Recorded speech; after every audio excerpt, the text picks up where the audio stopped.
Hi everybody, welcome back to Millennial Homesteading. Today I wanted to show you how to make butter. Now I know butter isn't the most expensive ingredient on the list, but it is always nice to know where your food comes from, what kind of ingredients were used to make it, how the animals that are involved were treated, that sort of thing. So today I've got some cream that I bought from a local Amish family, and I have this tool here which is a Kilner butter churn. You can go online and buy these. I actually received this as a gift from my in-laws, but you don't have to have a specific duty-built butter churn. You can actually do the same process with a stand mixer or even a hand mixer, like most people have in their kitchen already. So let's get started and we'll make some butter together. So I've got the butter churn taken apart here, and it's just a glass jar and the churning apparatus. You want to make sure, as with all dairy projects, that what you're using is as clean as you can get it. And so because you're using the paddles or your mixer to cause agitation to the cream, you want to make sure that you don't put too much cream into whatever vessel it is that you're using. So for this particular vessel, that's probably enough for one batch right there. So I'll put this to the side. And we will place it. So it is about halfway up the paddle. Your mileage will vary. I've had it filled up past the paddle before and it still works. It just takes a lot longer, mostly because you're dealing with a lot more material. And with this particular apparatus, it's just simple turning it, turns the paddles inside, and like I said, that agitation is what's going to form the butter. So I'm going to do this for a little while. It'll take probably about 10-15 minutes or so, and we should have butter. So I'll put a little montage here of this working.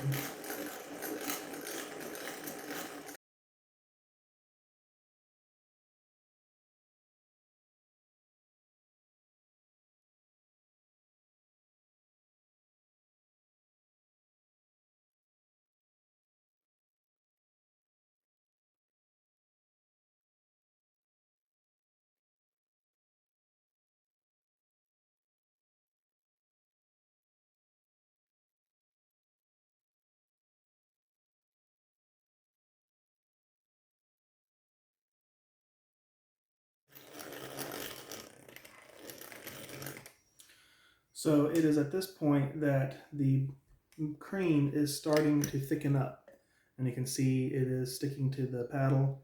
The cream will actually go through several different stages. Basically, you're turning it into whipped cream first. And once it goes past that, then it'll start to really come together and separate into butter and buttermilk. So I'm going to keep going with this, and we'll bring you back when this is done.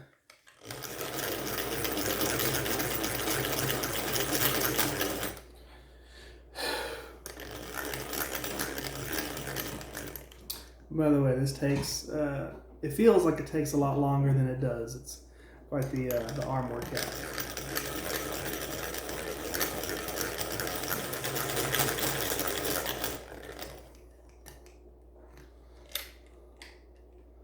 And you can see it's already starting to achieve a pretty, it's not super stiff peaks, but it's definitely whipped cream at this point.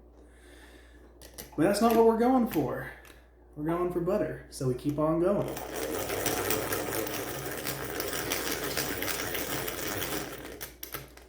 Okay, so we have achieved the next stage. You can see it's starting to really turn solid at this point, but it's not quite there yet because it still hasn't separated the milk or the buttermilk from the butter yet. But I can feel a lot of tension in the mechanisms here, so we're getting very close.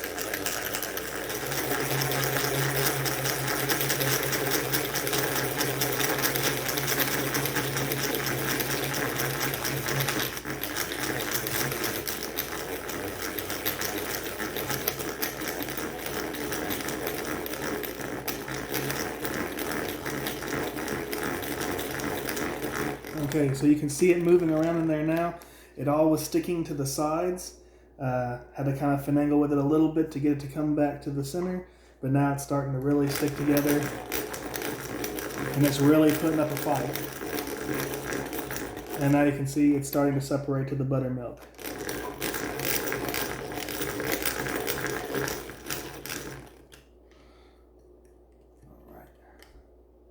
And now we have butter and buttermilk. So when you go and you get your cream, you have one product, but you're really getting two. So now we have butter to put on biscuits and buttermilk to make biscuits with. But we're not done yet. There's still more we've got to do. Let me show you that in a little bit. In the meantime, why don't you go ahead and hit the like and subscribe and hit the bell for notifications so you don't miss any future videos. So it is now at this point that you're going to need a little bit more equipment. You need a large bowl with ice water in it. The colder the water, the better. And you'll need something to manipulate the butter with. These are actually butter paddles. And I got these at an Amish market, but you could use wooden spatulas or anything like that that you may already have at home. You'll also want a jar to collect your buttermilk in, because like I said earlier, we can use that for butter and all sorts of baking not butter. We can use it for biscuits and all sorts of other baking applications. So you'll definitely want to hang on to the buttermilk. So I'll put this to the side for a moment, and we will lift this off and pour the buttermilk into the jar.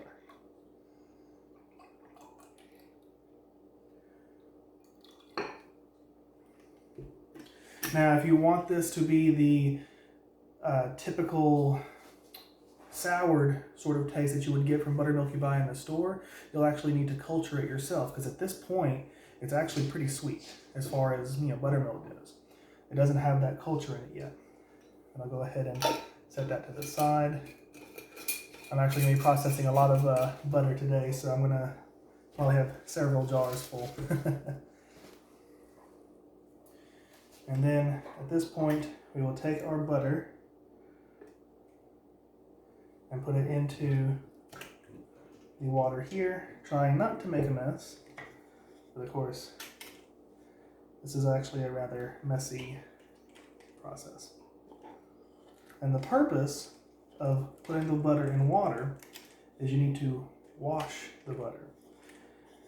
And what you're trying to do is remove all of the buttermilk, because over time it will, or not even over time, just pretty much instantly, it'll have it's not an undesirable flavor, but it's not the clean butter kind of taste that we're going for.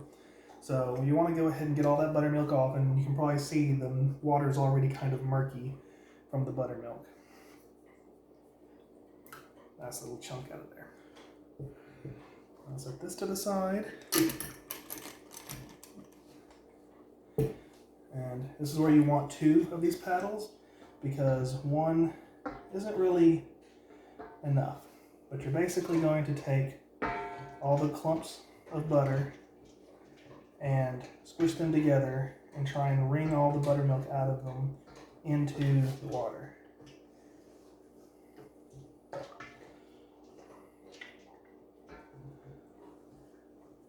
And if you get a little bit of ice stuck in the butter, that's fine. You're going to get those out in the next step, provided you want salted butter. And who doesn't like salted butter? I know, you're not supposed to cook with salted butter, because you gotta factor in how much salt you're going to use in the recipe. Salt's good. I don't care who you are.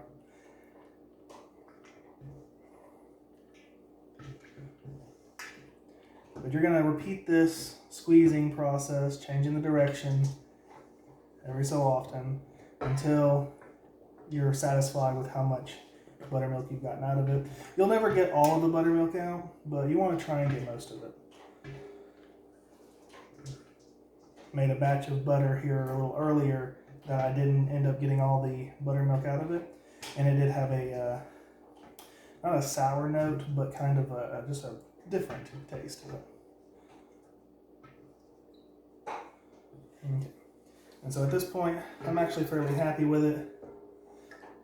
I feel like it'll do well, so I'm going to go get a cutting board, and I'll show you how to mix in the salt. So the next step that you're going to want to take if you want salted butter is to actually add salt to it. Now, if you don't want salted butter, ignore the salt part, but the next step after that is going to be shaping, and it's really not difficult at all. But I'm basically going to put a little salt on it, smash it down, cut it in half, fold it over, and keep repeating until all the salt is mixed in. This is another spot where the butter handles come in really handy. Not handles, paddles. Listen to what I mean, not what I say.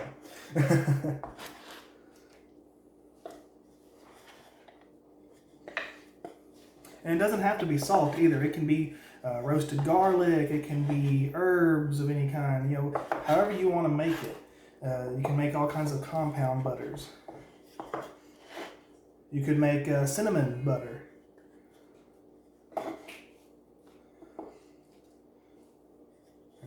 Pretty much the sky's the limit when you're making your own food, and that's kind of the point, really, is independence. You know, when you go to the store, you've only got so many options to choose from, really. And what if you want to try something new? But if you know how to make your own food, then you just make it. And that's kind of the whole point of this channel, is independence and, you know, finding things out your own way and doing things better than what's currently given to us as our only options. Okay, so it's at this point I'm pretty satisfied with the flavor. Now I'm going to shape the butter.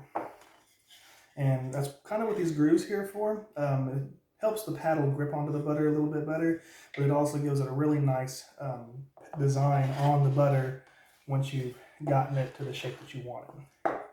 Now, they do make butter molds that you can just, you know, cram your butter into.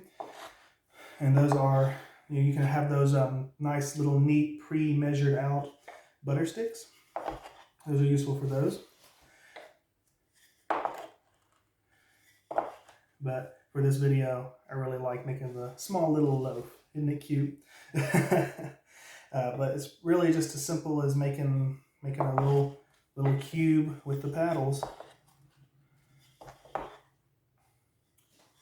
And so I'll plate this up and get a nice close-up shot of it, and I'll show you kind of more or less how to do it with the stand mixer as well.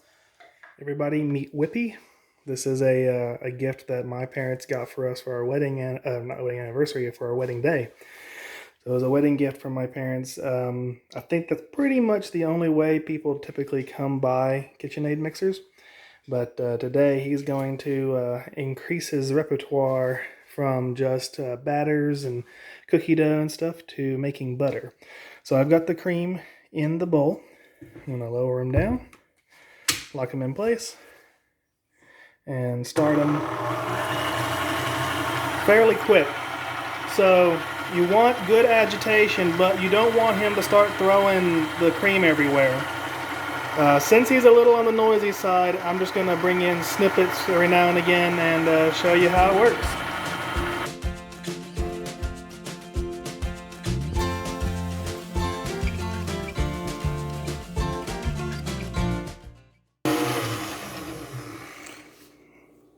He's a little bit thicker than before, so we're getting very close to seeing something really cool happen. Alright, and now we're getting some peak action going.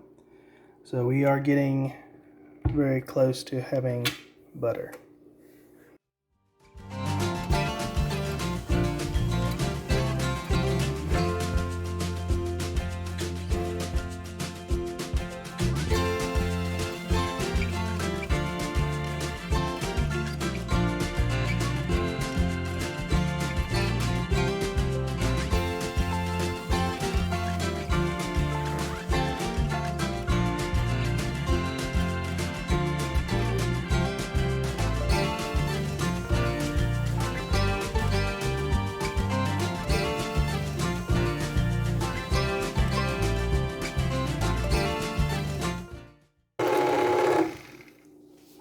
And there you have it.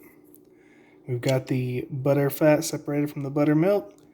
So now it's pretty much just take it out and